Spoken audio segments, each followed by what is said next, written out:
Assalamualaikum warahmatullahi wabarakatuh. Saya Nurul Fitriani dari kelas 12 MIA 4. Di video kali ini saya akan menjelaskan tentang perjuangan menghadapi ancaman disintegrasi bangsa.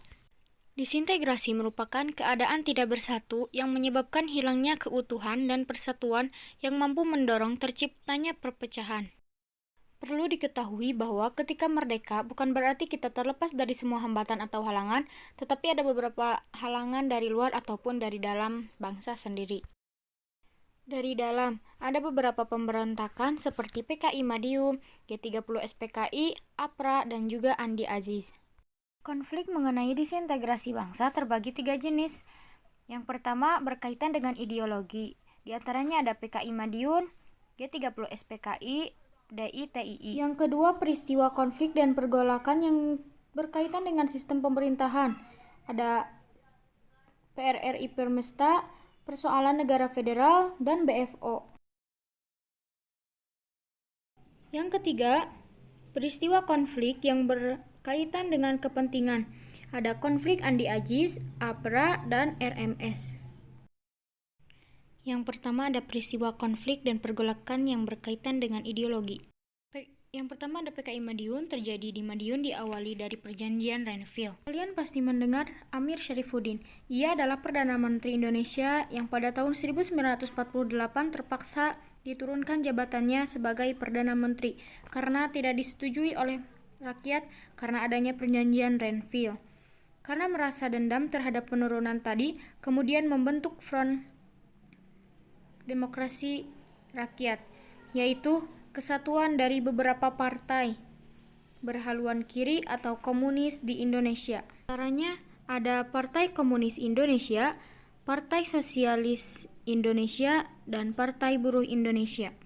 Tidak hanya Amir Syarifuddin, ternyata Musso, seorang tokoh PKI yang selama menetap di Moskow, pulang ke Indonesia pada tanggal 19 Agustus 1948 dan dia langsung menyatakan diri bergabung dengan FDR, pimpinannya Amir Syarifuddin.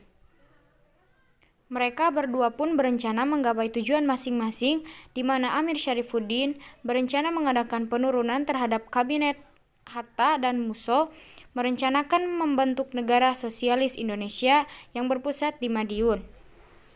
Musso akhirnya memproklamirkan berdirinya Republik Soviet Indonesia dengan pusat di Madiun pada tanggal 18 September 1948. Terjadilah pertempuran dan Amir Syarifuddin berhasil ditangkap dan Musso berhasil ditembak mati, dan sisa pasukan PKI yang ada ditangkap dan juga ada yang kabur ke daerah Kediri. Nah, di antara pasukannya PKI yang kabur ada DN Aidit dan juga MH Lukman yang nantinya akan berinisiatif memimpin pemberontakan pada peristiwa G30 SPKI. Yang kedua ada pemberontakan DITI atau Darul Islam Tentara Islam Indonesia. Pemberontakan ini terjadi di beberapa daerah Indonesia, di antaranya di Jawa Barat, Jawa Tengah, Sulawesi Selatan, Kalimantan Selatan, dan Aceh.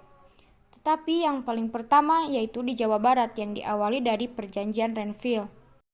Yang ketiga ada gerakan G30 SPKI, dipimpin oleh Letkol Untung Sutopo untuk menculik para jenderal dan perwira tinggi Angkatan Darat. PKI juga mengadakan pembunuhan perwira dan petinggi TNI di Jawa Tengah dan Yogyakarta. Selanjutnya, konflik yang berkaitan dengan kepentingan, yaitu ada APRA atau Angkatan Perang Ratu Adil.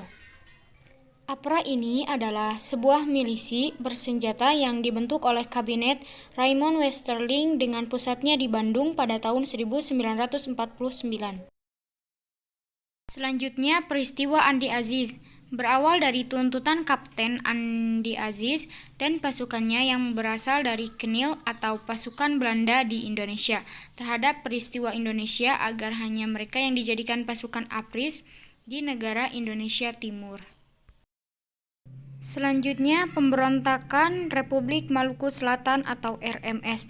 Tujuannya untuk memisahkan diri dari Republik Indonesia Serikat dan menggantinya dengan negara sendiri. diproklamasikan oleh mantan Jaksa Agung Negara Indonesia Timur Dr. Soemokil pada April 1950 dan upaya perdamaian dilakukan pemerintahan melalui Dr. Laimena namun ditolak oleh Soemokil sehingga pemerintahan melakukan agresi militer.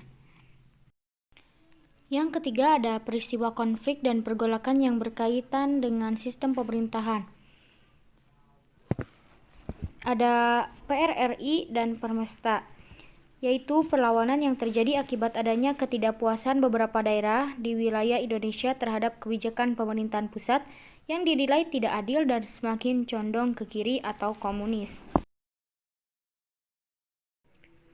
Selanjutnya ada persoalan negara federal atau BFO.